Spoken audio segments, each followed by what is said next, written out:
I'm ready. Okay. Well, Ashley, we're back. Back at it again. That we are. High noons in hand. I got a PSA to put out there, I guess. I recently went to the VA. Oh. And it was terrible. You're going to get into it. I'm going to get into it. You should. It's a fucking... There's it kind of bothers me a little bit. Yeah. So, I don't know how it is around the whole country, but when I first started going to the VA around our area, I thought it was pretty good. Like the doctor that I had at the time, she was fine. Like everything seemed very welcoming and fine. I'm like, oh, I actually got one of the good VA clinics in the country, because you always hear horror stories of VA clinics and stuff around the country of how they suck, it's hard to get into and all that stuff. They were very good, very responsive for a while. And then I don't know what happened. They moved into a different building. They built a new building, moved into that. A nice one, too. A nice one. A really nice one. And ever since then, after they moved in the new building, they just really started shitting the bed. And it was really hard for me to get an appointment. And then I finally went and talked to my VSO, which is, I don't even know what that stands for. Veteran Services guy. Organizer? Yeah, maybe something like that. The local VA guy in my town. And talked to him, and he called and finally got me some appointments and stuff just to get checked up. I haven't been seen for a few years. It's been a couple of years since my last visit. Finally got some appointments and went in there, and the doctor that I got this time, she fucking sucked. She was very unenthused and just very, I don't know, just very blah about everything. Didn't really have anything to say. Got some other appointments and stuff, got some stuff checked out. Then I went back, and that doctor had left and moved on to something else, like they all do. It seems like they all just kind of come and go. So I got this other person. She's a nurse, of some sort of nurse practitioner or something like that. And then I went in there, and she came in, and she's like, essentially after she said like, "Oh, how are you doing?" and stuff, she's like, the first question she asked was, "Why are you here?" I'm like, what the fuck kind of question is that? Then I was like, I don't know. I had an appointment, and I came in for my appointment. And she's like, well, usually we just do yearly ones, especially a guy that's healthy like you. Like, there's no reason for you to be coming in like this. Do you have any idea why the previous doctor set his appointment up? I'm like, I don't fucking know. Like, she set up the appointment, I'm assuming because I had some other stuff done with a specialist and wanted to go over some of that stuff. And she's like, we wouldn't do that. Like that, once you see a specialist, that's their thing. Like you don't come back for us. Like, what did he tell you? I'm like, I don't know. He said I have fucking some migraines and shit, essentially, because I was having some vertigo issues and stuff and some other stuff going on. And essentially she just pawned it off on the specialist. She's like, no, once you see them, there's no reason for you to come back here after that. We don't need to see you again just to go over stuff the specialist already said. I'm like, I don't know. She's like, what do you give you for a treatment plan? Like, he didn't really give me one. He just said, like, as needed, take some ibuprofen, or if you need something stronger, then you can get some prescription migraine medication and stuff. And she's like, well, did you get any? I'm like, no, because I don't want to be on like prescriptions and shit. And it hasn't been that bad where like I can't figure it out myself, I guess, at this point. So yeah, basically she just shit on me the whole time, and I just got frustrated enough where I'm like, okay, well, I'm sorry that I'm being a fucking nuisance here. Like, I just had an appointment. I came to my appointment. Like, it's already hard enough for me to get all the way over here for these appointments, and for you to sit there and like badger me about why I'm even here, it's like, fuck you. Like, that's crazy. Yeah, you haven't had good luck with them, and you talk about how it's a rotating door with the doctors at the VA clinic, and I'm assuming it's because of pay. I'm assuming that the practitioners or doctors that get in there, it's kind of like a stepping stone for them where they need to get something on their resume that they've worked at. And so the VA seems like they're always needing help. And yeah. So there's a lot of VA clinics and stuff, and but the thing is, like, they're not exactly, and that's the thing with the government. Like, government workers are the fucking worst. Like, they're the laziest. They're not enthused about their job whatsoever. And it's like, you'd think that if you did like 17 years of college, you'd be like pretty enthused about your job, or at least maybe, I don't know. But it seems like they're getting these people that just don't give a fuck. Yeah. And it's like, I've seen other like private doctors, and I'm sure that they get paid better, being in the private sector and stuff. I'm sure that has something to do with it. But at the same time, it's like you'd think you'd have people in there working that if they don't want to be there, then go away. I don't know. It's like you have these benefits from, being in the military and stuff like that, and after you get out and all the stuff that you go through while you're in the military and all that shit. Like the best years of my life being wasted in the Army and beating my body down and stuff. And it's like, then to get out and get shoved into a VA clinic with people that don't even know why they're seeing you. Like they never have any answers. I go there with like questions and stuff, and they just shit on you. Like they've just absolutely like shitted all over. It's like, why do I even come back here? Like I want to just stop going, but it's like, fuck. Like we're at that point. It's like, I want to keep going to the VA because then it all goes in like the VA records and stuff. Mm-hmm. It's good to have that helps for the future and whatever else. It's like, but at the same time, it's like I'm not going to keep going back and having super shitty service, and having a doctor that doesn't give a fuck and just wants to like basically push you out the door. And all they want to do is throw prescription drugs at you and tell you to get the fuck out of their face. Essentially, is what it feels like. It's like that's not okay. They never want to like even entertain any other treatment plan other than prescription medication. And I wonder where this stems from, so that's why my first thought goes to, it's got to be about the pay. Because say you go to medical school and you spend all these years and all this, student debt or whatever, and you obviously do it because you want to practice medicine. And so then you go to practice medicine. Why is it that the VA clinics have, because this is across the board, they have a bad rep. Mm-hmm. What is it? Are they overworked? Are they underpaid? What? Because they're getting patients that need seen for things. So I'm just wondering where this stems back to, why they are so commonly awful. Mm-hmm. What's the root cause in that? I don't know. Is it because they have a whole bunch of student debt and they could only get a government job, and so they're getting paid shit, and then they have to see all these people that they don't want to be seeing because they'd rather be doing another specialty or something? Like, what's the root cause here? I think, and this is just me speculating, but I think that's people that barely pass medical school, barely pass their nursing exams and stuff, and they barely pass school, and they couldn't get a good job anywhere else. So like, fuck it, I guess I'll go work at the fucking VA because they're probably always hiring, and they're like, well, I can just get a job there and get some experience, like you said, and treat it as a stepping stone. But they're definitely treating it either as a stepping stone, or they just really do suck that bad and they barely passed their college and they just fucking suck, because that is how it feels. It doesn't, they really don't care. But my question is, why don't they like it at the VA clinic? I can't imagine that. I think it's just because they suck.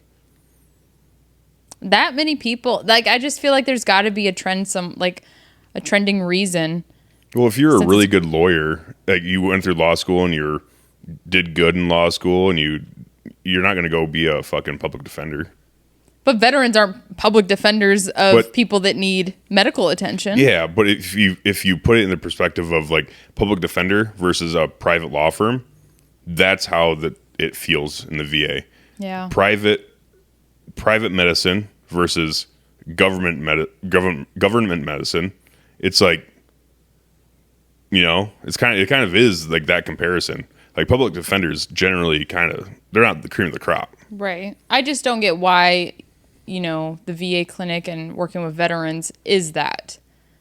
I don't feel like, you're not problematic when you go in there. You go in there just like you go to any other doctor's office. Yeah. And I was getting problematic there because I did start swearing at her because I'm like, this is fucking stupid. Yeah. I'm like, I got very frustrated. Set the tone very off right off the rips. I'm like, all right, bitch, get fucked then. How about that? And honestly, too, though, you got to think back. You have had some private doctors that are fucking assholes too. That ENT doctor, he sucked. He was awful. Mm-hmm. And I've had doctors too that I just recently found a regular provider, because every time they ask you, like, oh, who's your regular provider? I've never had one. I'm like, I don't know. I make an appointment at the clinic when I need something. I go to whoever's available. I get my issue taken care of, and I go about my life. Like, I don't have a regular physician. But then all of a sudden, well, this is probably about 2 years ago, I had to go in for something, and I was dreading it and putting it off, and there was a new provider there. So, she's all super excited and, right out of school and everything like that. But she was wonderful, and I continued going with her, and I'm like, okay, I'm going. So I put her down now as my provider because I realize it is rare to find somebody that doesn't feel, because even with private doctors, and maybe I can speak on this more since I'm the one that sees private doctors, I've been shoved out the door, or I've had prescriptions shoved at me. Like years ago, well, it was when you and I first that's true. started talking, I was having not like breathing issues, but I had a heart murmur way back when. And so all of a sudden I started feeling like sometimes I had like shortness of breath, and I just had like kind of a list of issues going on, and it concerned me. I'm like, maybe from when I had a heart murmur, maybe something's acting up. And this is when I was just moved back to Osage. I had awful insurance, absolutely terrible. And I went to a local provider here, and they were concerned too. They're like, okay, so what we're going to do is we're going to send you home with a heart monitor for like 2 days. It's going to be a huge pain in the ass. You got to like wear it to work and all this stuff. And you have all these cords, but you need to keep it, the whole thing. It was super annoying. I did the whole thing. I go back in after the 2 days so that they can read the results. I find out there that it was going to cost me like $1,200 for those 2 days. Insurance, that's the part that insurance didn't cover. Nobody discussed that with me prior. And I was so upset because I didn't have that kind of money set aside. I'm like, and for them to just tell me, we think this is just anxiety. And I'm like, oh, well, if it is, I'll figure that shit out myself. And I proceeded to sit there through the appointment, and they tried to coerce me into getting on anxiety medication. I was like, no, you don't understand. Like, I'm not interested in that. Like, if this is truly an anxiety, she's like, well, there's nothing on your heart monitor or the thing you took home showing that it's anything else. Like, that's fine. If you're telling me that I'm just having symptoms of anxiety, like, I'll figure it out myself. And yeah, they were trying. I mean, so that happens in the private medical world too, I guess. It does, but you can always shop around. Yeah. You can go to different doctors and stuff like that. In the VA, you can't. You just go to your VA clinic and you get what you get, and you don't throw a fit kind of thing. So, well, PSA, VA, be better, do better. Yeah, they just fucking blow ass. I don't know. It's unfortunate. I wish I could I know I can figure it out, but there is I think there was a thing passed, an act passed, I think it was Trump's first term, where veterans can go to private doctors and get covered still. And that's so good. But I don't know how to go about that. I don't know what the paperwork is for that, or how the process of that is. But I'm getting to the point where I'm just like, yeah, I think I'm going to entertain that idea, because these VA doctors blow ass. And I will say, I'm sure they are overworked, because it's always like a telehealth with the doctors. I'm sure she has to see people from all over the place. Was she there in person, this last one? This last one was, because but the one before that wasn't, right? The actual doctor left. Yeah. And I got a letter in the mail. I've had like probably 5 or 6 letters since I've gotten out saying, this doctor left. I only seen 2 of them. But yeah, they come and they go, they come and they go. So I'm sure they are overworked for what they get paid. And they're probably just like really sick of hearing, like, dealing with the same stuff, I guess. I don't know. Veterans issues are, I don't know. But that's what gets people, like, people wonder, like, oh my gosh, like, why do so many veterans commit suicide and all this stuff? It's like, well, the VA sure as fuck ain't helping. And if you go to mental health and talk to them, like, good fucking luck with that. The first thing they start asking you is like, oh shit, are you gonna commit suicide? Do you have guns? Do you have this, that, and the other? And it's like, geez, Pete's like, well, I'm gonna shut the fuck up. And what veteran? For that to be an opening question too, it's like, what veteran's not gonna have guns in the house? Probably I don't know not a single many. Veteran that doesn't have firearms and Probably a love for not firearms many. at that. Well, like, when you're in the military, especially if you're in combat arms, it's like that is your lifeline. Your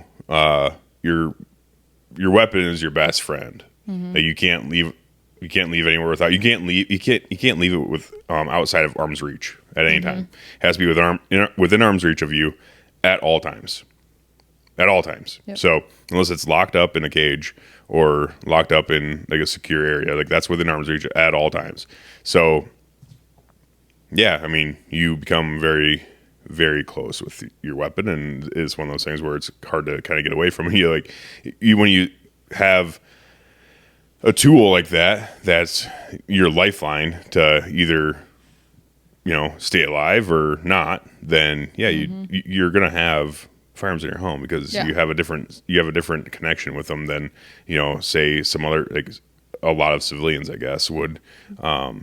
So it's just you're gonna have firearms, and plus they're fun and cool. So that they are. Yeah, it's unfortunate. Hopefully there's a shift. I don't know. Hegseth's supposedly trying to revamp it and everything else. So we'll see if that actually ever happens. I don't know. What do you? But like that's the thing. It's like, what do you do? Get better people. Okay, good luck. I think that act. I just need to figure out how to do it. But if that's actually true, where veterans can start going to like, private doctors, that would be the ticket, because it would lighten the workload on the VA clinics, and maybe people would stay around a little bit longer in the VA, and it would help veterans exponentially, where it's like I can actually go shop around a little bit for a provider that actually gives a fuck. Like that'd be great.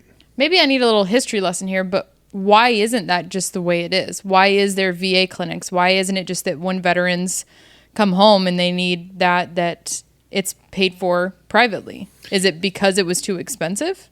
Probably has something to do with it, but also another part is probably just the fact that the government likes to say, like, we're taking care of our veterans. Oh.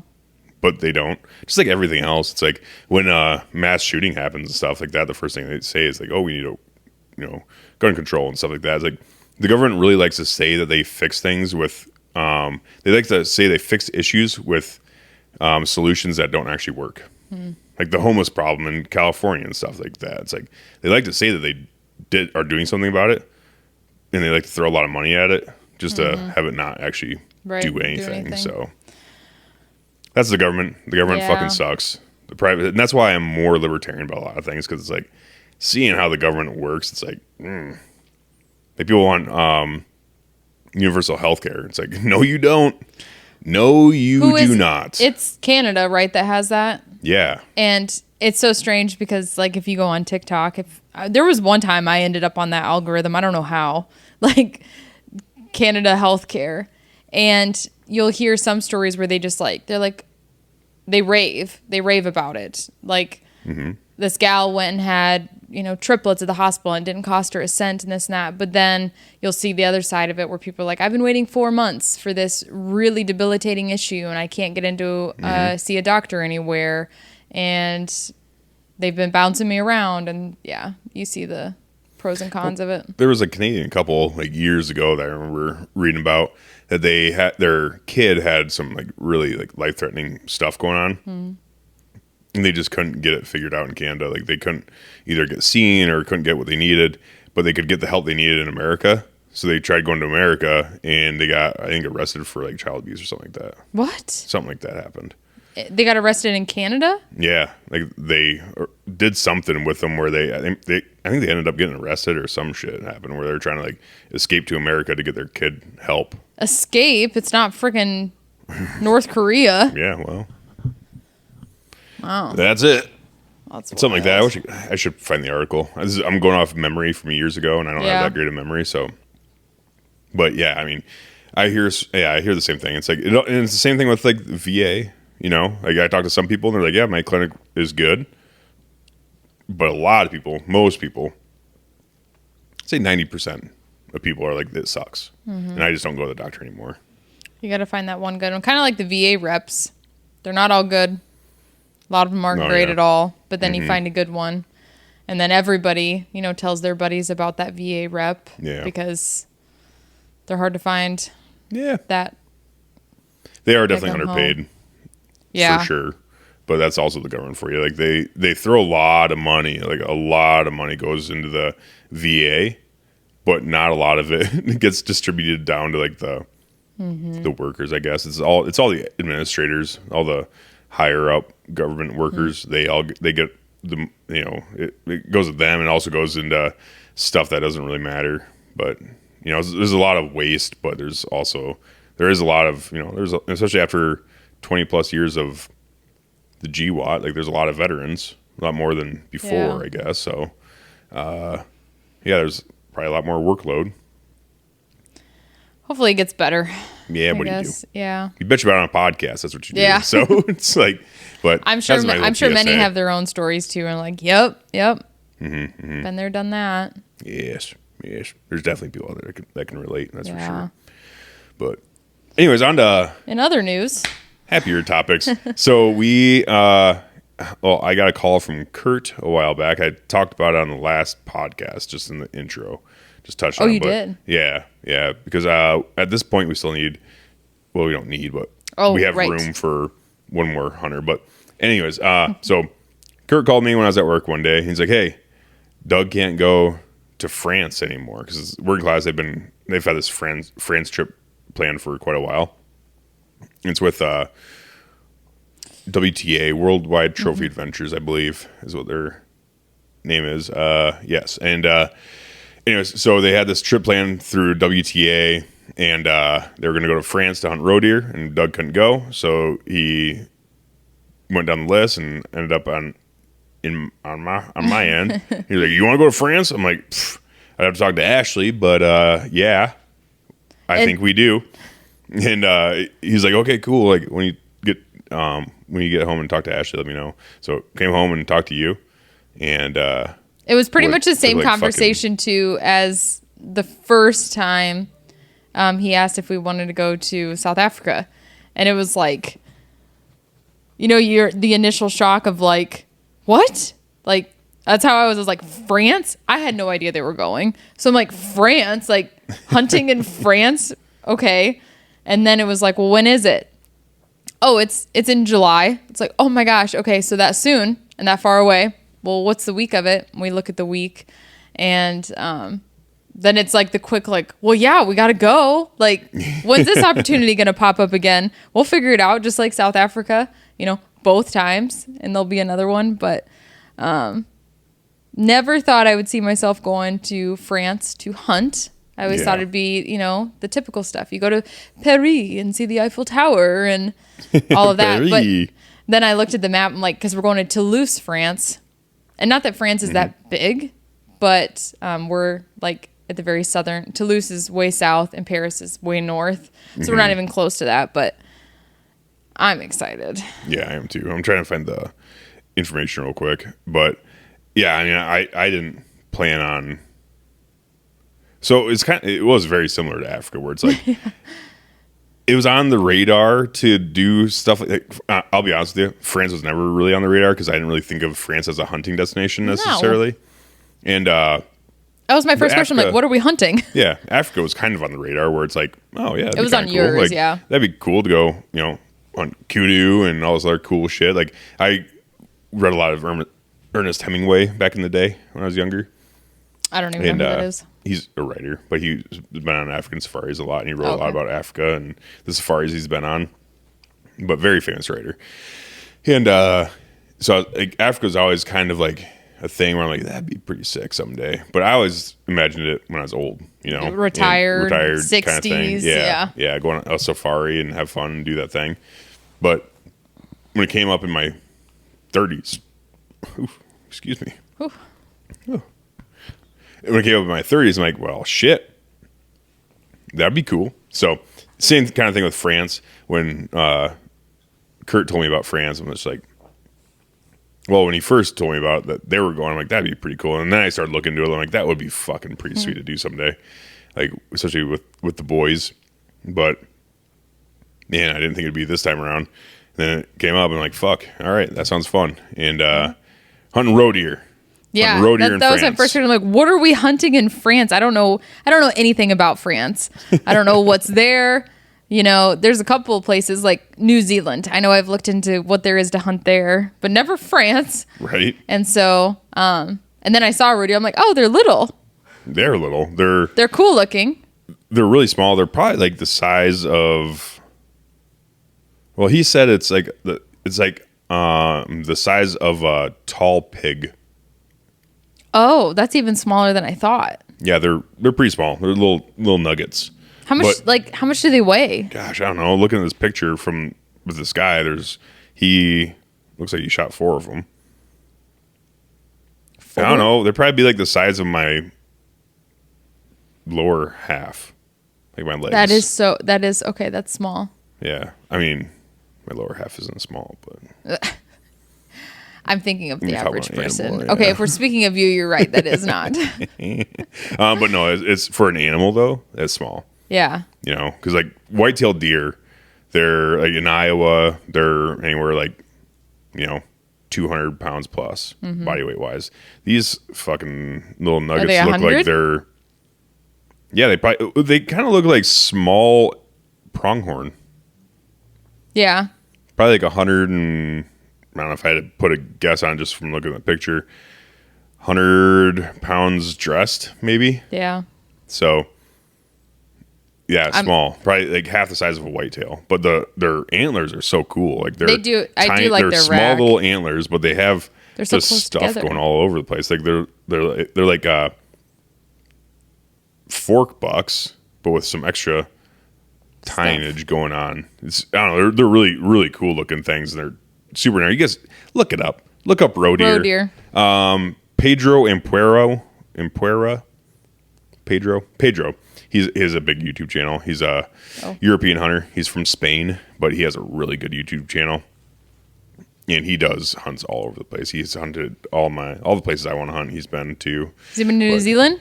Oh yeah, I'm sure. I haven't seen it personally, but I watched his Kyrgyzstan hunt, and he hunted ibex in Kyrgyzstan, which is my dream hunt. Oh, so you really wanna do Probably that? number one bucket list hunt is Kyrgyzstan ibex, and he did that, and he also did like elk in Mongolia, Oh, wow. like weird stuff in weird countries. Not weird, like elk aren't weird, but in Mongolia it's weird. Yeah, that's not where you typically think. Yeah, I think it's Mongolia, but he hunted a bunch of crazy shit. But he does roe deer hunts quite a bit because he lives in Spain. There's roe deer in Spain. Roe deer are all over Europe. It sounds like they're just all over the place, and I guess there's a shit ton of them in France too. So, well, I'm gonna squirrel moment. We have elk now in Mitchell County. we have an elk. Well, outside of the county, there's also been another one spotted on a trail cam. So, both cows. But I don't understand Lesbians. I don't understand. No, they're not close. They're not together. They're not running together. Not yet. They're actually in different counties. We have one in Mitchell County, but I don't understand how that happens.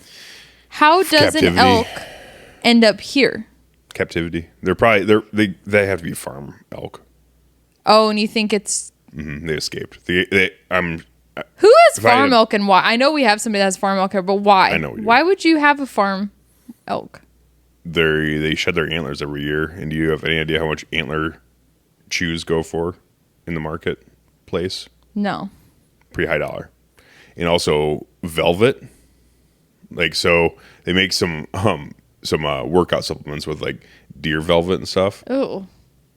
You don't taste it, but they make it don't in there. like Supposedly that. there's something in there. It's a gimmick. Where do you It's a buy an gimmick, elk but- for a pet? I don't know, Ohio? Yeah, probably. We should ask Those auctions? Yeah. what's his name? He always Whitetail Adrenaline. Oh. Shit. I've never laughed harder on a podcast than when he would describe that auction I in feel Ohio. so bad now. Anyways, we could ask him if the Ohio show, the auction. I want to go to that someday, but also I think I would leave in tears because I think I want to go because I want to see the craziness of every type of animal for sale in this town in Ohio, but also how sad that there's just these truckloads, including exotic animals, that are just being sold. Yeah. So It I'd would probably be- leave in tears. It would be wild. But they sell some wild shit in Ohio. Ohio and fucking Oklahoma, I guess. And it's because of the laws, right? Yeah. They have very loose Exotic animal laws. Yeah. Well, because freaking Chimp Crazy Lady, Yep. that's where she buys a lot of her monkeys and stuff too. Oh yeah. Okay, back to France. So Yes. I'm just going to go over the details just for everyone to know, because we do have room for one hunter or one hunter couple or two hunters that don't mind rooming together. Come join us. That's essentially what I think we have one room available left. And it's a nice room. It's not like a tiny little fucking shack. It's a nice ass place, it looks like. But yeah, essentially, I think we have room for. Let me see here. I'll read exactly what he says. Actually, he starts out with essentially. Essentially, we have 2 spots remaining. There are 2 rooms, so that could be one hunter and one observer, or 2 hunters. That's what Roger sent me. So you can bunk up with your buddy. You can bring your wife. Be like, honey, pack up. I'm taking you to France. Toulouse, France. What's in Toulouse? Roe Deer. That's essentially how I sold it to you, but you're an easy sell at this point now. So I'm game to go. Yeah. I just don't know if we're ever going to make another beach vacation, because every year it seems like we're going to some country or eventually continent Charlie will be going, so. to what? Eventually Charlie will be going on these things. Yeah, that'll be a lot of fun. I want her to do Africa. She just, for it's long travel to Africa. It's a very long travel. It can be challenging, and then I, of course, just have my concern because it's you got to have your head on your shoulders at all times there, because we're surrounded by very dangerous animals, and so I want to make sure that. Oh, I thought you were gonna say Africans. No. Well, Johannesburg Airport's pretty sketchy. It sounds derogatory when I say it like that, but honestly, it's like it is dangerous. It's a third world country, and Johannesburg is a shithole. I mean, it's a shithole. The city. crime rate there is huge, and yeah. I mean, we experienced a couple things in the airport, but we just had to be on our toes. It's like when you go to the restroom, there's probably going to be somebody there asking for a tip, like a bathroom attendant, and they might kind of hound you about it while you're washing your hands in the sink. Like, you're not going to tip me, you're not going to tip me. And you have to be prepared for that kind of stuff and not be freaked out and just stand your ground, like that type of thing. But once you get out in the rural area, once they're we all hunt, great. Like once you get in the hunting camp and stuff like that, everyone's fucking awesome. Everyone's great. It's once you get out of the city, it's not bad at all. So it's the travel part, and then of course the dangerous animals. Yeah, you got to be cognizant of that. But, yeah. We've been there. We never ran into a life-threatening situation. So. I mean, I almost died when I saw the snake trail, but. Yeah, well. Besides that. That would have been a heart attack, and that would have been self-induced. So. But yeah, back to France. Method of take, archery or rifle. So, obviously the working class guys are going there with archery equipment. I'm going there with archery equipment as well. I'm going to go there with... a recurve, I believe. You are? I want to take my longbow, but I don't think my longbow is going to fit in luggage. Oh yeah, we were trying to figure that out. Does anybody know how you do that? How do you fly with them? Yeah, it's a 64-inch longbow. I'd love to take that because why can't we? Why can't we just get a case for it? I love Scotty. Huh? Why can't we just get a case for it? 64-inch case? They've got to make them. You get where they put like the maps and shit, like treasure maps. You ever seen the tubes? Yeah. 64-inch tube. Probably get something like that from somewhere. They've got to make PVC. them. Let's just get PVC. They've got to make them. You know what I mean? Put end caps on the PVC. Doop. Yeah. Put that bitch in the PVC tube and be like, this is my oversized luggage. But you have to see what is there dimension requirements for You can't be baggage? the first. You can't be the first person that wants to fly with it. And with a one-piece longbow, I don't think so either. But if I brought a takedown recurve, then it'd fit just in our carry-on luggage. We don't have to worry about it. I'd like if you're gonna take. I would like to see you take the longbow. I would do. That Scotty gave I've you. been shooting it. Yeah. And I've been shooting it really well. Is it the one hanging right there? Yeah. Yeah. We can figure out how to fly with it. She's a beaut. She's a fucking beaut.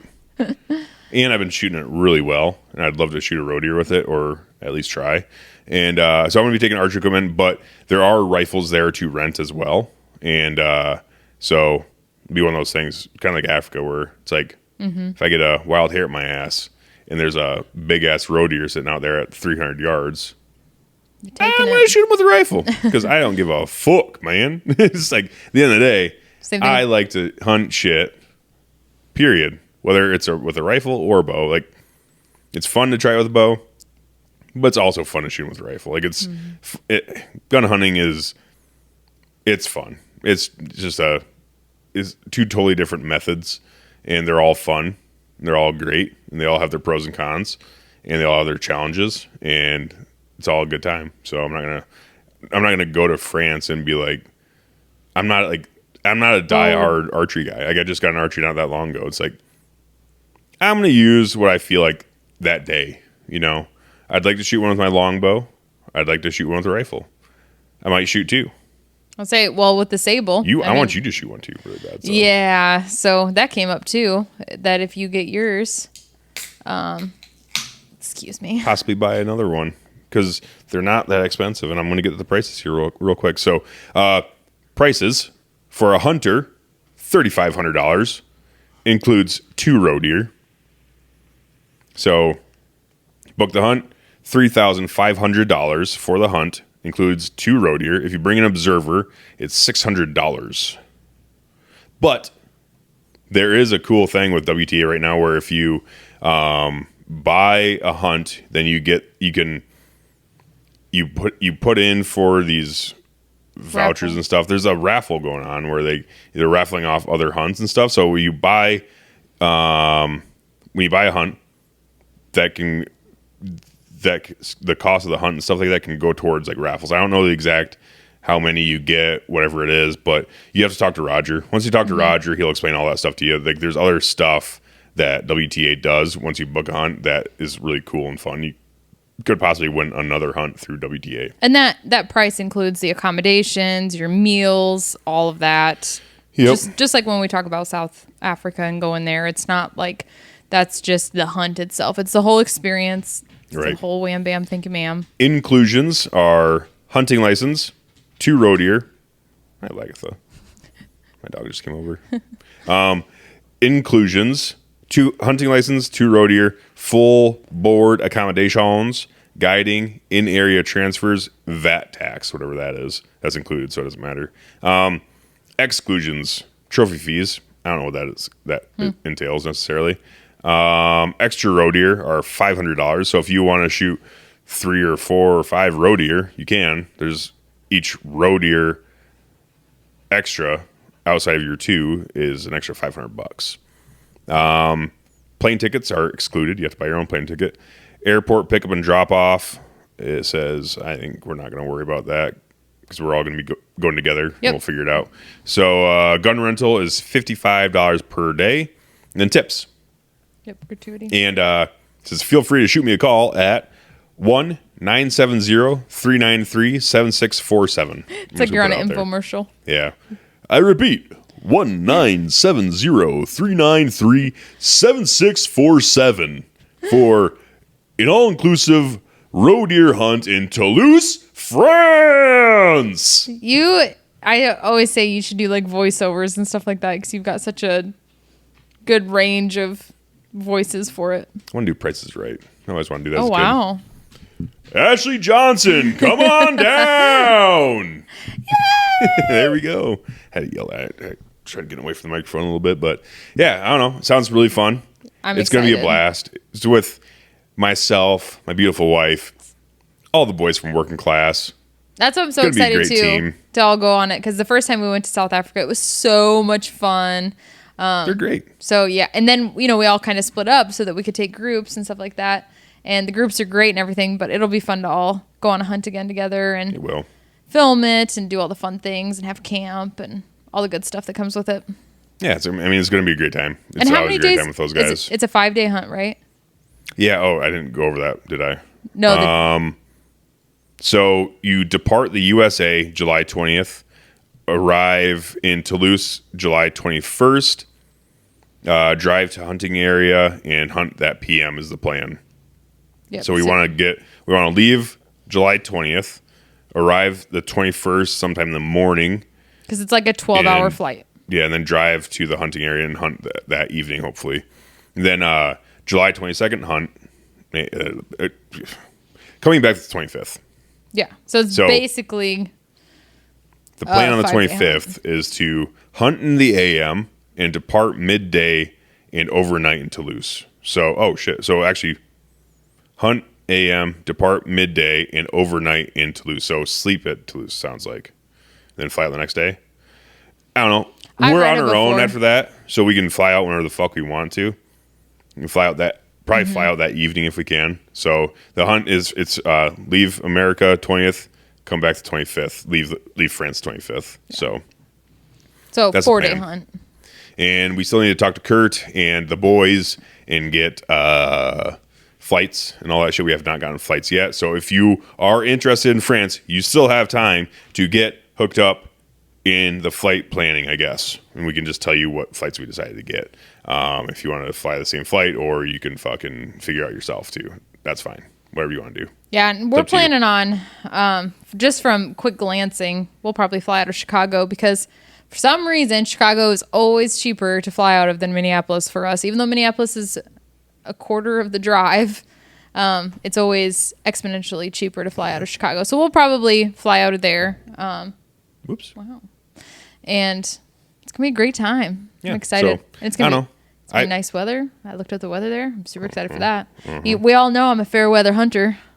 I know literally nothing about Roe Deer besides that they call them. It's going to be during the rut. I know that. So we're going to be doing a lot of spot and stalk / walking calling. So essentially the way Roger explained it to me, the terrain out there is fairly similar to the Midwest, where it's rolling hills and hedgerows and fields. So it's going to be a lot of like thick overgrown hedgerows, some wooded areas, and a lot of open fields. So essentially what it sounds like is you move in on these critters into an area where they think they bed at, where they frequent, we'll say, and then they hit the little kazoo, something like that. You've been practicing. It's kind of like that, I think. Hit the call, and then wait 15 to 30 minutes or so. See if anything comes in. If nothing comes in, move a little bit closer, move to a different spot, call again. Kind of that kind of stuff sounds like. I watched Pedro's one of Pedro's videos on roe deer hunting. He was trying to hunt with a traditional bow as well. I'm sorry guys if you can hear tap at your feet, but it's our dog. It's our dog. She's lovely. She's a one-eyed husky. Just our old girl. Just a one-eyed husky. She's old as fuck. She's a 12-year-old dog. Just an old girl. Anyways, iPhone storage full. Pause. And we're back. Sorry, our camera was full. Gotta fix it. Anyways, we're talking about they were spot and stalk. Spot and stalking, calling, shooting roe deer. Great time. Rut. Good times. Everything's fun. It's gonna be great. I'm excited that's a spot and stalk because I don't love sitting in a blind all day. Yeah. And I've never sat in a tree stand, but I'm a little afraid of small heights like that. So I don't think I'd be super comfortable. I mean, I'd do it. So I'm excited. I like a good spot and stalk. Me too. And also, this passion fruit high noon is not bad. You haven't had that one? I don't really like it. I'm a pineapple grapefruit girl. Not bad at all. But I don't hate it. A little bit of a scroll moment there, but it's not bad. It's pretty fucking tasty, actually. To get High Noon as a sponsor would be the shit. Yeah. Yeah. It's my beverage of choice for sure. And I don't like the other seltzers. Pay us. Just send us High Noons. Who? Don't need to pay us. Just send us High Noons. It'd be sick. Right. We'll just drink them on every episode. Like, you know how I'd be such an alcoholic. I'd drink so much. I'd be fucking wasted all the time. You know how like UFC fighters come out with their their whatever water drink, and they've got to have the label out. We'll just do that on all the podcasts. Yeah. But the thing is, like, the label isn't always on the drinking side, so you'd be like drinking like this. You'd be like, oh yeah, you're right. It's not pouring it weird. It in your mouth, all fucking stupid. Why aren't they all cut the same? I think they just do that for promotional purposes. Like they get special ones made for promotions. I don't know. It's a machine. Machine just does it. Anywho, I think it'd be all the same. Friends gonna be sick. Yeah, come with us. Oh, that's what if you're cool. If you're not, stay home. Yeah. I watched a Pedro Ampuero video about roe deer hunting, and he was hunting with a traditional bow. He missed. Okay. So it's hard. Are you nervous? Are you nervous to go with a... No? I don't get nervous. I'll be nervous when one comes in and I'm sitting there. I'll be pulling back like, shank it and fling one over his back and get frustrated and pissed and be like, fuck. Should have brought a compound. Yeah. I think But it'd be good. I committed to the traditional equipment this year. So I committed to it. And it's like, I didn't commit to it like for the whole season. I'm still going to do gun season stuff. But I committed to trad bow this year. So I'm going to do it with a trad bow. I'm going to take one. I just don't want to have I'm not even looking at my compound. That was my first question when you said your bow. I'm like, what bow are you going to take? Because you made a commitment at the beginning of the year. Yeah, I'm trying to sell my compound. Yeah. So, but Facebook keeps taking it off. The marketplace keeps delisting it because it's a dangerous weapon. Whatever, you dumb bitch. First of all, Zuckerberg says he bow hunts. You really? fucking cunts. I never listened to that episode. That's what he said. That's what he says, and I think he's just a robot trying to fit in with Joe Rogan when he's on the podcast and he's like, yeah, I actually do bow hunt too. And Joe's like, oh really? What bow do you use? He didn't know. I don't know. It's like a compound. Like, yeah, but what? Oh, and Joe's like, boy. yeah, but what brand? I don't know. I just got it from one of the guys. He's like, okay, who's been teaching you? One of my bodyguards. He's like, okay, well, this is weird. I think he's just saying it because he wanted to fit in. He wasn't expecting to get like questions asked about it. And he's a robot. So he literally he doesn't looks know. like one. He's a robot alien hybrid. Is he smart? Supposedly. Or did he Smart enough. What is it? Was there a documentary about him? Yeah. Yes. We watched it. And wasn't he kind of a crook about it? Oh, he stole it. Mm-hmm. Yes. Yeah. The college twins, kids. The Vanderbilt twins or some shit. Yeah. I don't know, whatever Vanderpump twins I'm going to call them. Vanderpump. They were like twins were they in Harvard or Yale or some shit? Yeah, some Ivy League college. And they're like, came up with this idea that like these two fucking dorks came up with this idea of like, hey, let's make a site where all of us college kids can just have like a thing where we can talk and stuff on it. And Mark's like, I can code. And then he built Facebook. And then he just like pushed those guys out essentially. Yeah. Now, early on. The social network, on. that's what it's called. Yeah. Yep. I haven't watched in a long time, but I remember being super pissed. Same thing with Zuckerberg's a fucking crook for sure. The Uber documentary. That one was like pretty wild to watch. Some people did fuck other people over, and I had to read into the actual facts of it after the movie because the actual creator of Uber is no longer involved with Uber. He got pushed out by his board. Have you watched that yet? No. Oh my gosh. It's wild. It is really, really wild. And Uber almost went under a bajillion times. And like the original creator of it, I don't even know his name.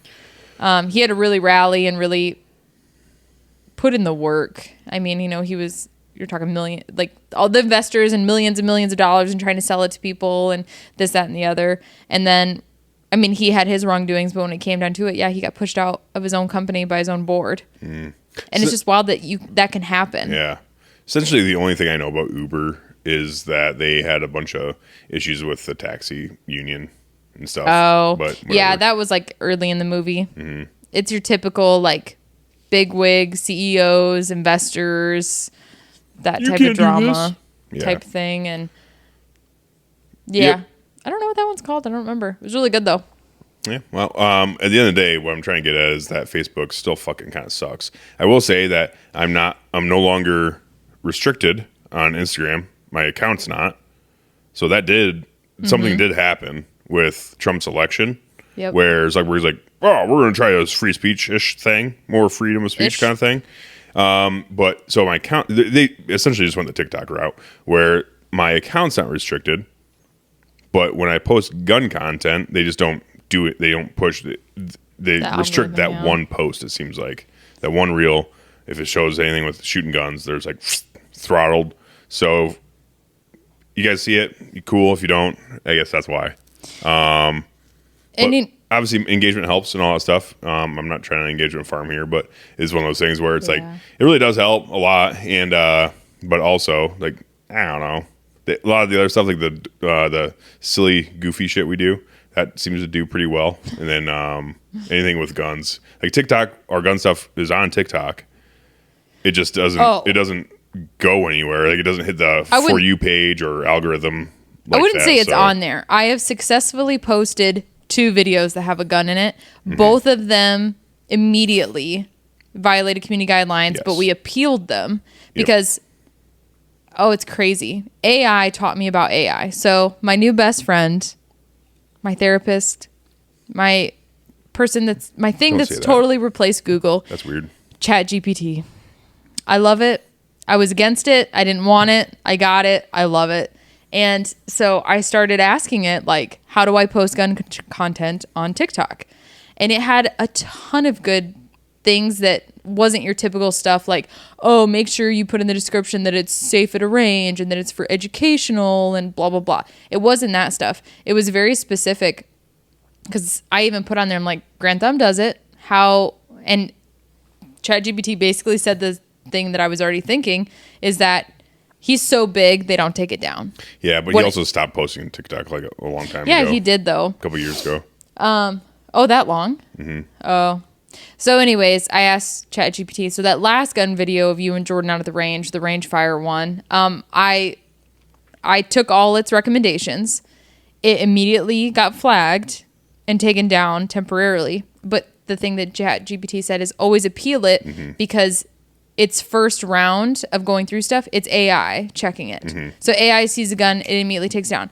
But if you appeal it, then it's more of a, whether it's a real person or not reviewing it, it's just more of a detailed process. And so then it went back up after that. Yeah, because I appealed it because I did actually look at the guidelines. Yeah. Because I was like, oh, well, I'm just going to appeal it because that's what I do on Instagram. I just appeal everything because they're fucking cowards. But I appealed it, and there's nothing in the community guidelines on TikTok that say you can't post gun content. You just can't sell or show like modifications and stuff like that. So you can't show that kind of stuff, but you can show like just at the range and other shit with guns, but they just throttle the fuck out of it. Yeah. Well, I guess I actually did post the clip of my Impala when I shot that, but that's the one actually that I asked ChatGPT about, and it was like, on the cover photo of it, blow up the words so that it's covering the gun. If you can't put anything else there. And when you're pulling the trigger, make sure you don't actually see that. So like, that's where like I put the placement on the word on the video so you couldn't actually see it and like those little things. But it's almost not worth it on TikTok, which sucks because that's what we have gun content, but it's almost not worth it because you have to be so specific about every little thing and it's going to get taken down and you have to appeal it. You just need to start putting shit on YouTube. Yeah. More. Put more of our gun content on YouTube and Patreon, and just kind of fuck Instagram and TikTok and Facebook. I guess I don't know really much about the YouTube Reels. Like, is it Shorts? They're all called something different. You have TikToks, right. YouTube Shorts, and Reels. No, what I'm saying is like what their restrictions are on it. Is there any? Because on the YouTube videos there isn't. There is. Content. They have restrictions. It's the same kind of thing. Like I guess that we haven't ran into. They're a little bit easier to deal with, but because there's so many gun tubers on YouTube, and for the longest time, like YouTube was very easy to get along with, and then they started throttling gun content, and then a bunch of gun creators on YouTube that were already really big were like, "Hey, bitch! Like, this is stupid. Like, I'm bringing in, hundreds of thousands of views per video, and you're throttling and fucking me over. Like, we're gonna quit YouTube if you keep doing this kind of stuff." And essentially, YouTube's like, "Oh, well, all right. We just can't run certain ads on there, so you're gonna get monetized less, I guess, but they still get to put their shit out." But as far as restrictions and stuff, it's just you can't show any modifications. You doing any modifications, you can't show you taking apart a gun and cleaning it and doing that kind of thing and putting it back together. You can't show any of that kind of stuff. You can show just basically fun, silly little range videos. Yeah. So that's all you can really do on YouTube. That's what I mean, like on YouTube Shorts, though. If there's a difference between actual YouTube videos and YouTube Shorts. Oh, yeah. And the only reason There's a difference. On the guidelines part, you're saying? Yes. No. That's what I was wondering, because I know, the YouTube Shorts, it's so... All the kids that can't have TikTok, they just sit there and scroll YouTube Shorts. And it's the same thing as TikTok, basically. Yeah. So I didn't know if they had any different restrictions on YouTube Shorts. Yeah, maybe we do need to venture into that. Yeah, just that a area. little more YouTube content probably would be smart, and for the growth of the podcast, just trying to figure all this out. Trying to figure all this stuff out. But Instagram, it's like they're getting a little bit better. Facebook, they won't let me sell my bow. That's kind of an update on social media stuff. Still trying. Still Doing trying. what we can. Still learning. Still grinding, as some would say. Grinding. Yeah. Grinding away. Grinding it out. Speaking of Not social grinding media. on the dance floor, though. What the hell? That's silly. Do people even do that anymore? Grinding? Is grinding a dance move anymore? Not like what we're thinking of in high school. Girls The high rubbing their school tushies dances. on dicks? Is that a thing anymore? I mean, yeah. Just not in the same grinding dance moves that we had in high school, I don't believe. But I don't know. I'm not out there on the dance That floors. weirded me out. Not gonna lie. That was weirded me out. Not gonna lie. Did you Also, grind? I didn't grind. You didn't? I'm not a grinder. Not at prom or high school dance? No, I mean, it happened, but I'm like, it's also a weird time in a boy's life where I just would rip boners for no reason. And then with that on top, it's like, she can definitely feel this. This is awkward. Yeah. You're a girl. Did girls feel it? Did you grind up on boys? Were you a grinder? Were you grinding? I'm trying to, well, yeah. Did you feel their wieners through your pants? Nothing's sticking out. Because it was but definitely I'm a sure thing it where I'm happened. definitely a thing where I'm like, fuck. It's probably something where you go to your little girl Awkward group as after, hell. you're like, oh my gosh. Did you do that? I think it may have occurred. You should remember that. It's not a should. It's not. I think it did or not. It's it did it or not. I'm being open and honest here. No, I'm really trying to remember. Probably. Nothing's sticking out straight in my mind. See what I did there? Yeah. Well, I don't know. Well, I don't know how you got on that. Yeah. What I was going to segue into is, speaking of social media, you posted a little clip right before we Oh yeah. recorded this episode. I Yeah. did peek once, and then I was like, shit, I don't want to see any of the questions. So posted a video basically on all the socials and said, hey, we're about to sit down a podcast. What burning questions do you have? Topics, yada, yada, yada. So we did it on Instagram, Facebook, and TikTok. I did peek at one. Judd had a great question. You can't be peeking. I know, I stopped peeking. I only peeked the once. Okay. Let me see. So, Where do we go to first? Facebook. Instagram. Facebook. Fuck Facebook. You were such a Facebook hater, I'm a and it's Facebook hater. one of the places we have the most engagement. I know. So you need to quit being such a hater. I love Facebook. Call me a boomer. I love I it. like X, but I have no friends on X right now. I've never had it. Twitter, X, whatever it is. I like that. It's fun. It's fun in there. It gets rowdy. It's it gets fun wild in and there. crazy. Oh my gosh. But nobody. I don't know anyone on X. Like no one knows me. I'm the weird kid in the corner. I'm on the dance floor. I'm trying to dance with people, but no one wants to dance with me. I'm trying to grind. I'm trying to fucking grind on X, and no one wants to grind on X. And I don't understand why. But I'm the weird kid in the corner. No one wants to grind with me. Besides Oh. ugly chicks, and by ugly chicks I mean bots. So Well, hang on real quick. We have 25 comments on the one on Facebook. okay, are you asking them? I can have some of them because a lot of them I think are for you. Okay, I won't even look at them yet. Yeah. See what I mean? Facebook, I guarantee it has the most questions. I guarantee I still don't like Zuckerberg. Okay, so we have 25 of them. 25 comments? Yes. No so shit. let's try and wrap it. Seriously, I thought for sure we'd have 0. I told you. I didn't think anyone liked me. I'm grinding on the dance floor on Facebook, I guess. Okay, number 1. Okay, Jordan Johnson. my brother. Does 6 Hour have any integrity? No, Moving on. I don't think so. Watched a few things. Like so, there's this one FUD YouTuber had some 6 Hour rep on his channel, and they talked about it for like an hour. And essentially, it's just like everyone sucks, everyone's gay, 6 Hour rules, and nothing's wrong with P320. I think that the company as a whole, they're just constantly doubling down on their mistake of the mistakes that they made with the P320. And Jordan and I talked about it quite a bit in that episode we did about the Sig P320 and their issues. And yeah, I don't think there is any. What are you asking? Does 6 Hour have any integrity? No, I don't think there's any integrity left in Okay. the company after this, honestly. Answered. Mr. Derek Verbeek. Yep, my friend. I went to South Dakota with him to hunt pronghorn, and I'm just going to give a little backstory on all these people now. Real quick. There's a lot. Derek Verbeek. He's my friend. Derek's great. He went to Wyoming bear camp with me, too. I say Charlie and I, we did South Dakota. Yep, Derek was there. He had to wake up and hear me whisper, Scream yelling at at me. you. I called 13 times, and I'm on a cow farm, and I didn't know where the camper was. You weren't. That was a much louder whisper yell than that. Yeah, I was not impressed. woke up. Charlie and I drove for like 13 hours. She was asleep in the back. I'm in bumfuck nowhere, South Dakota. GPS doesn't work. I had your weird directions, and then I was close by on this dirt road, and I couldn't find where you're staying, and you wouldn't answer your phone after you promised me you'd answer your phone. I was sweeping. I thought for sure it'd wake up to it. You I had it in my didn't. chest. I thought it would wake me up, and it didn't wake me up. It's just funny because when we got there, it was all dark, and it was Yeah. a little pop-up camper that everybody was staying in, and Charlie and I had a bed in the back. And so I didn't realize where everyone was sleeping. And so I'm at the door chewing your ass, like having a pity party for myself.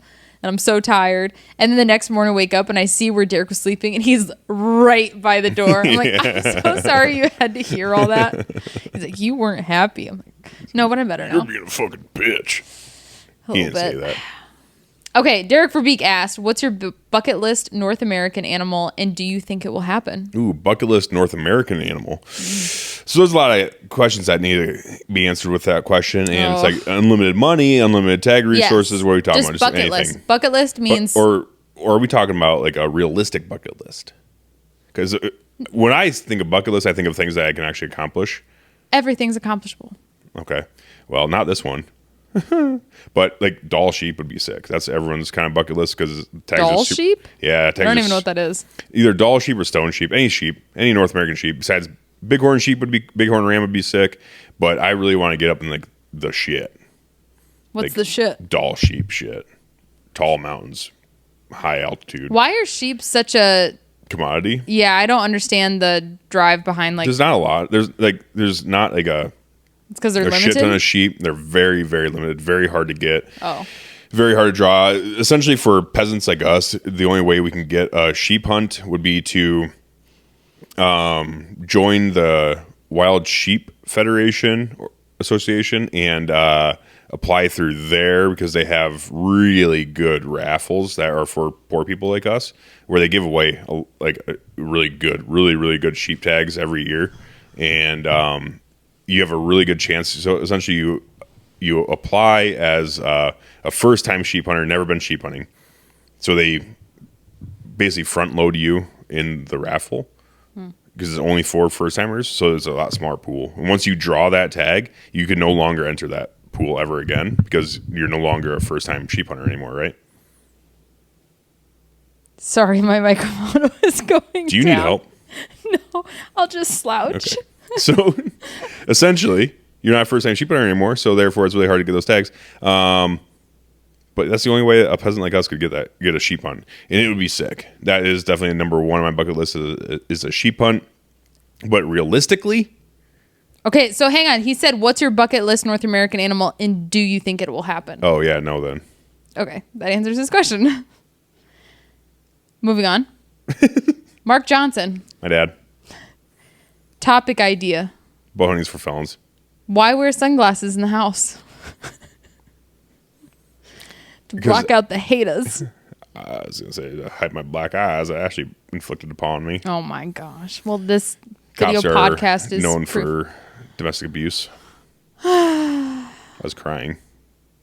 I don't know. I thought it was funny. It matched the shirt. It matched the shirt. I wanted to look like a Fed. I was gonna wear him the whole podcast as the plan, then I didn't because Ashley said no, not to. Yeah, I want to be able to make eye contact Yeah, like this. yeah. Miami Vice. That's what I was going for. Jordan Jones. My friend, hunting Mason. When are Dixon. you going to have this redneck back on your podcast? Never. Thinking face. Never ever. You have mud in your mouth, dude. Wow. You got mud mouth. No, I'm just joking. Anytime, dude. Any fucking time. Jordan, my friend, I love him. I like his accent. It reminds me of back home. Back home in Kentucky. Yeah. Son of a bitch. Uno momento. Fix that. Justin's on duty. While Ashley's fixing that. But yeah, Jordan, anytime, dude. I'd love to have you on. I'm looking right in the camera at you. Jordan Jones, anytime, buddy. Anytime you want to come on. It's a good time. All right, Ashley's back fixing that. Bullshit interruption. Sorry. Okay. Working Class Bowhunter Podcast. Oh, wow. The big dogs. 3-part question. Shit. Dream hunt and why. I think you covered that. Or that's not U.S. What's your dream hunt? Period. Kyrgyzstan, Ibex and Kyrgyzstan. Number 1 dream hunt. Why? Because it's a stand that you can hunt. I've already been to a stand that you can't hunt. We didn't hunt animals in, but I guess some people call them animals. But Kyrgyzstan, I don't know. It looks cool. Looks badass. It looks like a wild trip. You're hunting basically on the border of China, and that would be sick. It just seems like a thrilling hunt. A hunt that not a lot of people do. I feel like it is a very achievable hunt. It's expensive, but it's not like outside the realm of possibilities expensive. How much is it? I think it's like in the tens. Ooh. It's not cheap, but it's a bucket list. And it'd be something that we could save up for someday. Okay. Second part of the question from Working Class Bowhunter. This goes to both of us, and we'll both have the same answer, but I would like to say someday that answer could change. It's a dream. Who's a better shot? Between us? Yes. It is you. Yeah. But I feel like after we went to the range the other day, I did get to show off a little of the skills that you have taught me at the, how far back were we? 65 yards? Mm-hmm. At steel plate. Mm-hmm. And you and Jordan shot how many times? Jordan hit it twice. I hit it 3 times. How many times did it take you? Oh, to get your first shot hit? Oh, well, with the Glock, it took like 10 rounds because it's iron sights. Right. With his, I think it was 6 or 7. Took you 6 or 7, and so I got it on my first. Mm-hmm. But I also didn't get it after that. You went 1 for 17. No, I only shot 11. Oh, 11? Okay. Yeah. Jacob's a better shot. He taught me everything I know. Continues to teach me what I need to know. Definitely Jacob in that. But we have a lot of fun out in the range, and it's fun shooting together. We do. But yeah, it all depends on like what do you consider a better shot. Like, are we talking long range shooting? Are we talking about handguns? You're both. Are we talking about fucking handguns where it's like getting my motherfucking bill drill down to 2.53 seconds? 1, 2, 3, 4, 5, 6. Oh, you're just talking about you now, not me. Yeah, once you can do that, then we'll talk about who's better. We'll keep shooting. We'll see. No, it'd be awesome. I'd love to see you. We should start doing a little friendly competitions. See how close we actually get. Mm-hmm. We should do that. That'd be fun. That would be. I think it would be awesome to see you shoot better than me. I'd love that. Oh, that's so sweet. Yeah, well, it's like challenge accepted. The pupil has become the teacher. No, it's a lot of fun because I've only been shooting now for maybe 4 years, and from where I started, I know how far I've come, and it's because of you. Oh, thanks. And some friends, but mainly you. Yep. Well, I mean, we had that deal where I'm like, you're gonna fucking listen to me, and you're not gonna argue, otherwise I'm just not gonna teach you. And you're not gonna become a cop. And I've always stuck to that. You have, and you've done very well. Honestly, sometimes I get a little frustrated at myself, and I know I'm gonna pop off. So we just take a little break because I'm pissed at myself because I'm not shooting as I should be. So I know I can't come at you for it. So we'll just take a second here. You do a good job of saying too. Where it's like, I'm just mad at myself. I just need a minute. Like, okay. I just need a minute to try some things out on my own without any advice. I'm like, okay, that's fine. But you come a fucking long ways, honestly, from first shooting and everything else. Obviously, some things we can tweak and make better, but you're definitely shooting, I'd say above average, people wise, and for females, fucking like way above average. So, oh, thanks. Yeah. Well, and I think the big thing that probably just hit, honestly, probably last year is my enjoyment for it. You always told me, like, when I'd go out for quals and stuff for work, and I still get nervous because it's a test, and I want to do my best, and I stress about not doing my best. But you always told me you need to go have fun with it. You just need to go have fun. Just go shoot like you're having fun. And I do feel like, mainly after last summer, I feel like that really started clicking. when we started shooting together more just at home, I feel like it really started clicking more to do it for fun. And then that turns into, training's fun and the tests are fun and it's just another day shooting and stuff like that. So yeah, and you get to shoot for free and it's fun. Yeah. So. Last part, we're not getting through these very fast at all. Talkers.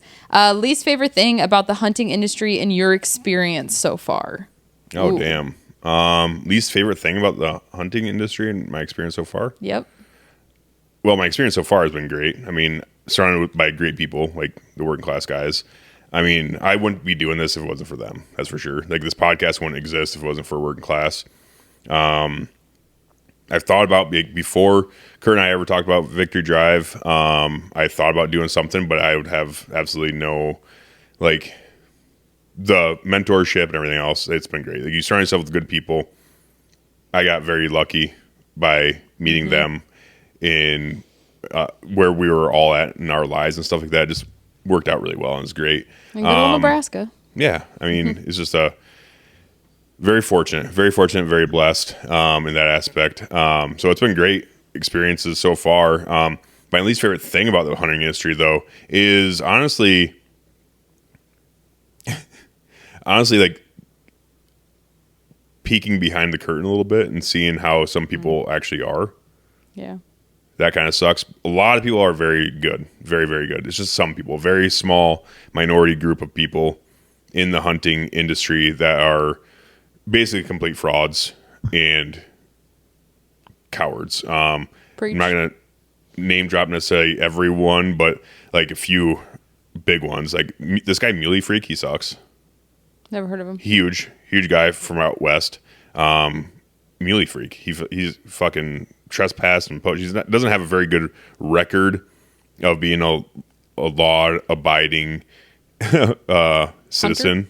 As far as that comes. So I don't like him too much, but there's certain other people you see in trade shows and stuff like that. And you're like, man, I wish you weren't like that. Yeah. But Tim Sylvia, he's another one. I used to love that guy. I always bring him up. I know. I used to love, I was a huge fan of Tim Sylvia for a long time. As a kid, grew up watching UFC. I wanted to be a UFC fighter. I wanted to be like Tim Sylvia essentially, and he fought in Bettendorf, Iowa, with Pat Miltich. My dream was to go fight with Miltich Fighting Systems down there.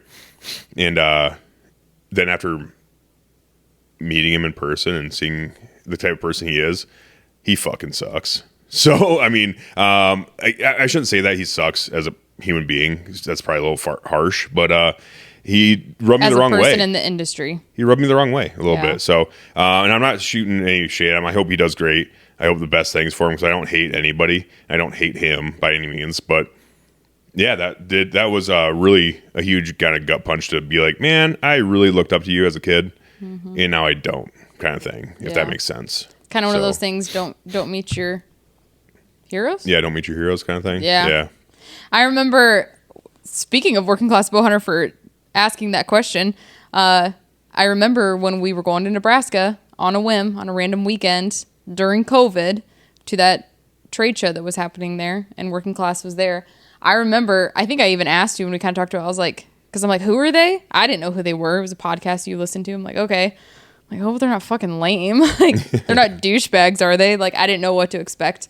And so it was one of those things where, like, we were so happy to find out how cool they were and great they were to hang out with and stuff like that. I've been listening to them since 2016 or maybe even late 2015, like very early in their podcast, like, because they started in 2015. So it's like I started listening to them really very shortly after they started, because I was just starting to get into archery because my buddy Matt Moon got me talked into it a little bit, and he's like, when you get out of the Army, you need to come bow hunt and stuff, and he talked it up, all this stuff.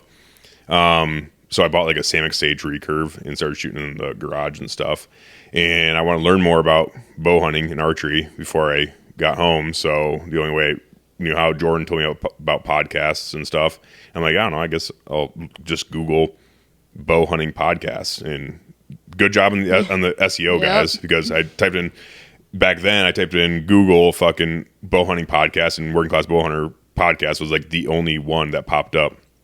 So I listened, and I'm like, this rules. Steve is annoying, but it's like, no, I'm just joking. Steve rules. I love Steve. But let's start listening then. And yeah. You know what's funny then? I didn't realize you'd listen to them for that long. So, Working Class, you have been in Jacob's life as long as I have. Yeah. That puts some... Actually, a little bit earlier. Yeah. They've been in my ears. Yeah. That's wild. All right, moving on. Okay. We got a lot to get through here. That was a good question, guys. That was a fun one. Yes. Well, because this person's name is still this on Facebook, Snortwee Scotty Sullivan asked, "Are you going to stick to the trad life? Times 1,000." Hell yeah. I fully committed until I kill something with it. Hell yeah, and it might be in France. Mm-hmm. Todd Craig, what's for dinner? We had smoked chicken breast from our local locker. Mm-hmm. Heated it up with some butter. Get them fucking gains, brother. It was just a quick dinner. Second part of his question. When you go to France, will you be able to visit World War II historical sites? Man, I wish. I wish too. Probably not. I don't know if we go out there and shoot. If we shoot one right away, Roe Deer, we'll go venture. Rip. Fuck it. I will totally. Well, and France is so, like, we were talking about that. They're public transportation. That's how everybody travels there. Yeah, I don't know about Toulouse. It's country out there. I don't know. It's really country out there. But maybe. But the Nazis went all the way through that motherfucker. So there's got to be some war memorabilia in Toulouse somewhere. I would love that. That'd be sick. I love a good museum. Toulouse is a big city too, by the way. A couple million people. Third part of his question. Are you going to get a suppressor sometime? Yeah. Ashley got me one. 2, actually. For Christmas. So I will be doing a lot more videos on that. She got me worked with Matt Hoynez. Got Silencer Central Banish 46 and a little Banish 22 for a 22 that we don't have. But we will get one someday. Shout out to Matt Hoyness because I called him on a whim. I'm like, I don't know what I'm doing. I don't really know what he wants, but I know he's talked about it with you. This is what I want to get him for Christmas. Tell me what to do. He's like, yeah, this is awesome. So it took us a couple months. Who asked that question? Matt Hoyness. Oh, Matt did? Who asked that? Todd Craig. Oh, he asked about the food and then a suppressor? Yeah, he had a 3-part question. Okay, Connor Broom. 1-part question. When will you ever build a custom and come shoot long range with us? When I get some more money and when I get some more money and some more time. Perfect. Alexandra Fagan. If you could snap your fingers and change one thing about the outdoor/shooting industry, what would it be and why? Patreon member. Great lady. Yes. If I could snap my fingers and change something about the hunting, shooting industry and why? Yep. I guess there's not much I would change. I think they're both great. If I had to change one thing about those specific industries, it's like, I guess maybe if I could change something about the hunting industry, shooting industry, I don't know. I don't have anything that I would really change off the top of my head besides the social media companies being less gay. There you go. Snap. Dominic Sheets. Yes. Good Thoughts on lasers for dry fire practice. Thoughts on lasers? We have one. I have one. A Strikeman. Is that what he's talking about? Oh, for dry fire practice? Yeah. Yeah. Oh, yeah. I bought a Strikeman and I love it. Mm-hmm. Not saying I get it out a whole lot, but in the winter months when you're not going outside, it's shitty out, it's fucking cold, you don't want to go tromp through the snow. It is fun to get it out. We thought it did a really good job of accurately doing what it's supposed to. Oh, what the fuck? What just fell? I think it's my gun, actually. Anyways, yeah, the Strikeman Fire, whatever. It's the only one I've ever seen ads for. They were running a Black Friday special like 2 years ago. I bought one. We played with it a couple times. Yeah. We should probably get that out again. I think it's great, honestly. Dry fire is so great. That's what 100%. That's what I did. That's what you taught me to do. I still do it every time we go to the range. If I don't, I catch myself dipping those first couple. Super important. So if you have something that is showing you in your house rather than just shooting it, aiming it at the wall, it's fun. It's like target practice. Yeah, it gives you a visual on where you're approximately aiming. It's not going to be accurate like shooting necessarily, probably, but it does give you a pretty close estimate on where you're actually shooting, and it gives you a target to shoot at. It gives you a little more target focused. A little more target focused, and I think they're great. I think they're a great tool, and dry fire should be 90% of your training. I don't think I understand this one. Maybe you will. Taylor DeLay, when will we find the rest of Logan Roe's eyesight? Okay. So inside joke, I guess. Yeah. Taylor, he's a funny little man, and Logan is Asian. Oh. So I've had Logan and Taylor both on the podcast before. They're great guys. We have like a group chat going with a bunch of us with Taylor, Logan, and Connor. And Logan replied with a GIF. It's never going to happen. Yeah, well, he's Asian. He can't do much about that, buddy. Open your fucking eyes a little bit better. I don't know. Lexington Thurman, where can a guy get one of those snazzy shirts? The one you're wearing? I got this from a thrift shop. I was gonna say you just gotta come thrifting with the one and only, the bargain queen herself, moi. I found this myself. You did, but I brought you to the store. You did. I went to is not a Goodwill, but something similar. I can't even remember what it's called in Mason City. It's 50 cents. You just gotta go thrift. It's 50 fucking cents, guys. Yeah. It's great. Are you kidding? It's super comfortable. It fits great. I love it. I hope no one died in it, but you never know. Ooh. You know what? Can I out myself a little here? This is a really, really stupid thought I had the other day. But I just have to share because we all have stupid thoughts. And sometimes it's fun just to laugh about them. It's garage sale season. Your sister and I haven't even told her this. So we hit all the garage sales. It was our citywide.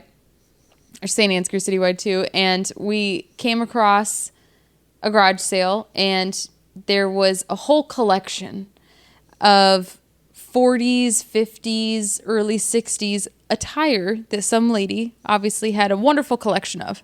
I'm talking like vintage I Love Lucy dresses, and everything was $1. I was with you, by the way. Huh? I was with you on that one, too. You were? Yeah, okay. They were all $1. Mm-hmm. So, you bought a shit ton. Obviously, I bought a ton of them. And I had a thought later that night when I was unpacking all of them. I'm like, man, I hope nobody was buried in these. Well, of course not. You can't be buried in it because it's still being in the ground. Yeah. That was a thought I had. But a good thought. what I think I meant to think was I hope nobody died in it. Just like what you just said. That'd be wild. But the thought in my head was I hope nobody was ever buried in this. I'm like, well, that doesn't make any damn sense. Some chick was out there just grave robbing shirts and dresses. Jake Garrett. Mm-hmm. I don't like this. I feel like I'm being quizzed on how to pronounce people's last names. Yeah, you're doing great. Where do you stand on Ruger? Seems like they're getting cheap. What do you mean? I don't know. I'm not Jake. I love Ruger. I think I haven't tried any of their handguns, so I don't know much about their handguns. So I can't speak on that. But I think the Ruger American, it's a great fucking rifle. It really is for the price. Yeah, it's cheaper, but it's got cheap ass stock on it. But the barrel and action, accurate. Not much else to say about it. Like they're a very good price, and they're demanding high accuracy out of a budget rifle. Like it's a $500-$600 rifle that's shooting fucking sub MOA. Like that's badass. You get a $500-$600 rifle, you buy a $500-$600 stock for it. Now you have a great shooting rifle that feels good, that has a good stock, that shoots sub MOA, and it's a $1,200 rifle. Like that's fucking really hard to beat. So I love Ruger. I think they're great. Sick. Hunter Hook, not Hoke. Not Hoke. If you had to choose between bow hunting elk in the rut every year, all out bugle fest, or rifle hunting mule deer in that late October, early November timeframe. Taylor DeLay commented and said, I feel like this is heavily directed at me. Fuck, I don't know. Shit, I don't know. I've never done mule deer, so I don't know. But I have had elk bugling, like, really close to my vicinity. And that was pretty fucking exciting. So, gosh, I don't know. I guess if I had to pick out of those situations, I'd pick elk. Elk it is. Jig Delete. How many more episodes before Ashley becomes the host? Wow. Well, it kind of is right now. A little bit. I don't know. I'd say you co-host just as well. We do have some plans in the future. Yeah. Get some female hunters / shooters / law enforcement, whatever. Someone like a female that fits the Victory Drive mold to come on the podcast, I'm absolutely 100% more than willing to let Ashley host and have that podcast because I think that'd be sick. I'd love to see more interaction with females and have you do that. That'd be fucking bad. So we've talked about it for quite a while. We just need to find them. Yeah, that's one thing is finding them. Nina Michalek, sick.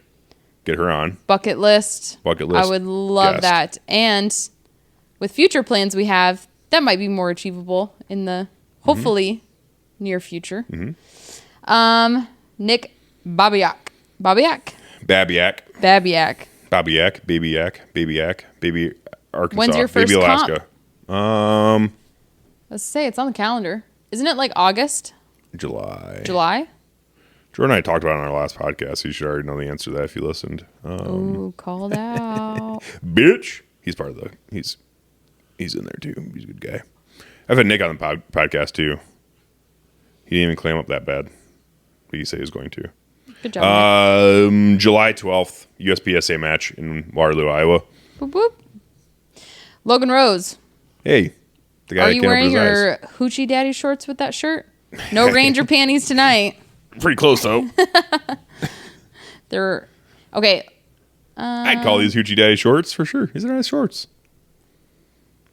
5.5 inch. I don't understand this. Nick has another one. It says in all caps FMK, and it's tagging Hunter Taylor. Taylor. Marry, kill. Oh. Okay. Oh, but he's specifically asking FMK, Hunter Taylor, Michael Polite. Oh shit. And there's a lot of comments after that, but I'll just let you run with FMK with those three. Damn. All right. Well, I'm gonna wait. Hunter, Taylor, and Michael? Yep. Okay. Fuck, that's unfortunate. I'm probably going to have to marry Hunter because he seems a little more submissive and nice. I'll have to fuck Michael because... Sorry, buddy. And sorry, Taylor, you're dead. Oh, no. Oh. All right. That's all that's for Facebook. All right. Let's go to the old tiki-taki. There's probably none. Let's go to Instagram. Whoops. I just keep... Oh, there is some. That's probably the most on there because I think there's not that many on fucking Instagram. All right, you ready? Yeah, there's 7 on Instagram. So, yeah, let me know when you're... Aaron McNew. Yeah, that's my buddy Nug. I deployed to Afghanistan with him. He's a great guy. CrossFit in Ames, I believe, somewhere around there. Sick. Would you choose to be the first to fight the gorilla or be the 1,000th place in line for Bonnie Blue? So I saw this meme, you fuck. That's a tough one. I'm taking the gorilla. I think I have a better chance of beating a gorilla than I do not hating myself after fucking Bonnie Blue, after being the 1,000th guy. I don't know who Bonnie... Oh, she's the chick. Girl that fucked 1,000 guys in 24 hours. Like, golly. Could you imagine getting in that hole? That mess? It's a You'd mess. rather fight a gorilla? Than fucking have sex with Bonnie You'd Blue? die. First of all, I'm happily married. I'm not going to fuck some whore. I'd rather you fuck some hooer than die. Really? If it came to those two things, you're going to die or do that? I'm not going to die. I think I have a better chance of fighting a gorilla. Fighting a gorilla?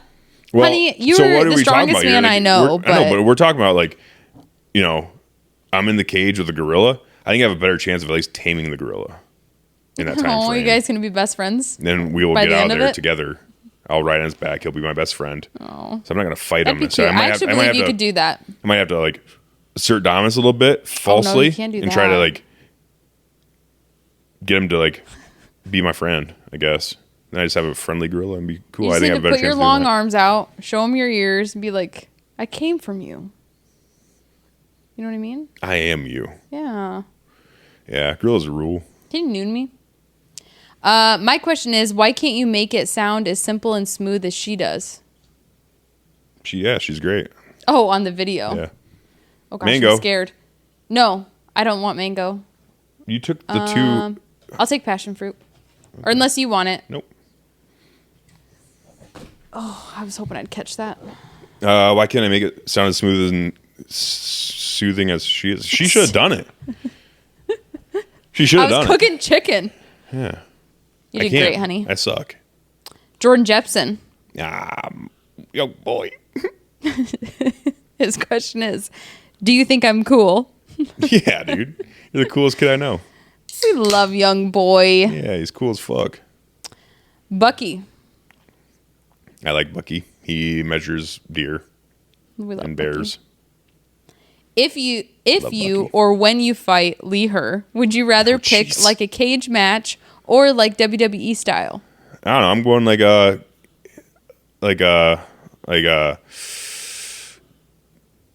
what do they call them? Like a KY jelly match. Jello wrestling? Yep. Oh my gosh, I Mud did that in wrestling. college. When you go mud wrestling, I would pay so much money to watch you and Lee Jello wrestle. we could do that. That's what I'd I think we need to that's make what that I'd rather do happen. with Lee. He's got nice hands. New activity at the shoot, Jello wrestling. Yeah. No. He I don't said, know. if it's WWE, would you come off the top rope or tables and chairs? I'm a tables and chairs guy. Oh. I'm not super acrobatic. I have a negative vertical. When I try to jump in the air, I sink. I can't jump. Okay. And last but not least, Instagram. Let's see what we got here. Well, These are all for you. I'll just read them off. okay. Damien. Damien_Hunts. I just clicked on the video because of the shirt and the amount of buttons unbuttoned. To my disappointment, this wasn't a casting couch. No. Matter of fact, we're on couches now.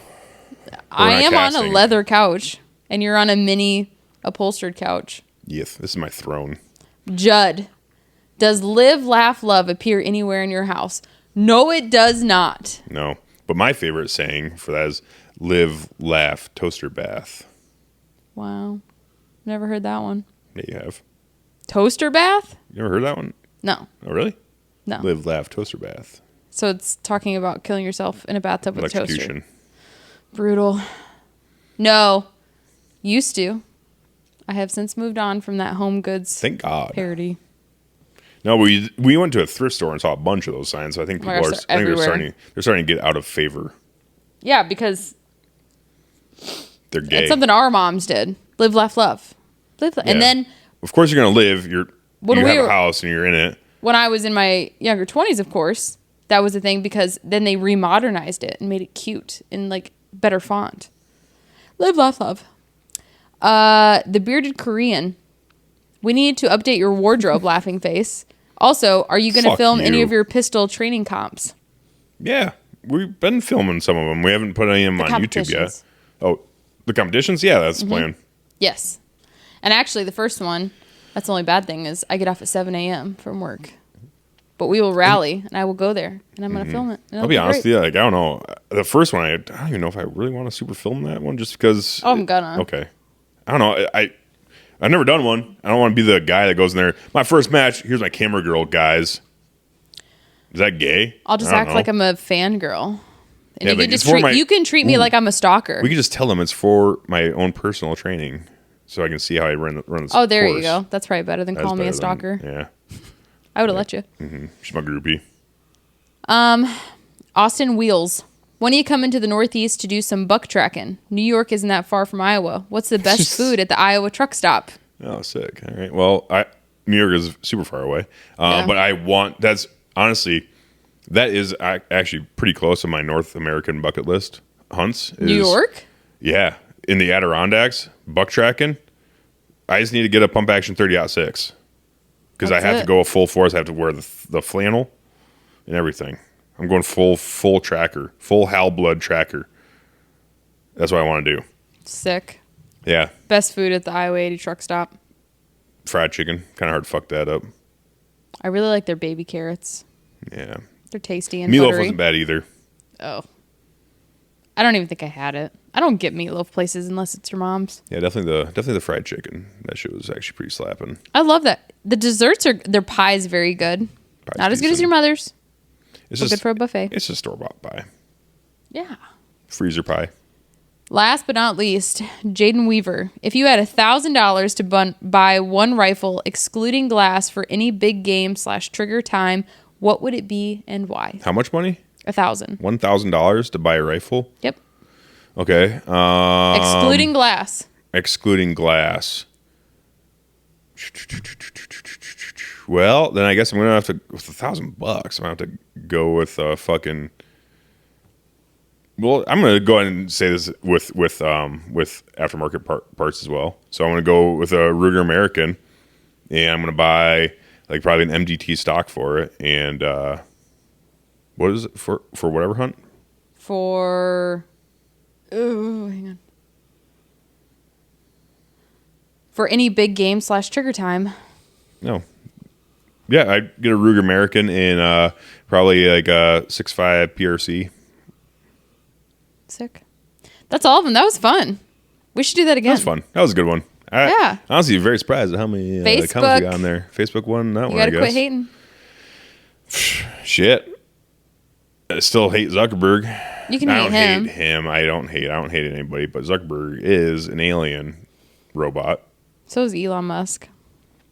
He legitimately might be an alien, but he Zuckerberg questions it himself. He did on the Joe Rogan. He's like, sometimes I wonder the same thing. Maybe I am. Yeah, but Zuckerberg legitimately is an alien robot or something. He's not like a real person. He's too pale. Yeah, he drinks water like a lizard. I've never watched him drink water. He's just like... He sticks his tongue out? I don't know. I think so. Are you just making that up? Maybe I made that up. He drinks water like a weirdo. That you didn't make up. He actually drinks water strangely. Yeah, when I was watching him testify in front of Congress, he was drinking water like a fucking weirdo. Yeah, weird stuff. But he's not like I don't think he's like an actual human being, so it's like kind of hard to love Facebook. Meh. Just don't think about him when you think about Facebook. Think about the people. I know. That's what I think of. The people, my friends on Facebook do rule. Yeah. So. It's great. Mm-hmm. That was fun. All right. Well, thanks, guys. That was a good time. I think we've been going for like 2 hours now. So I never know. Mm-hmm. That's all we got. All right. Cool. See you in France. Well, there's no problem. If you had a gun, shoot him in the head.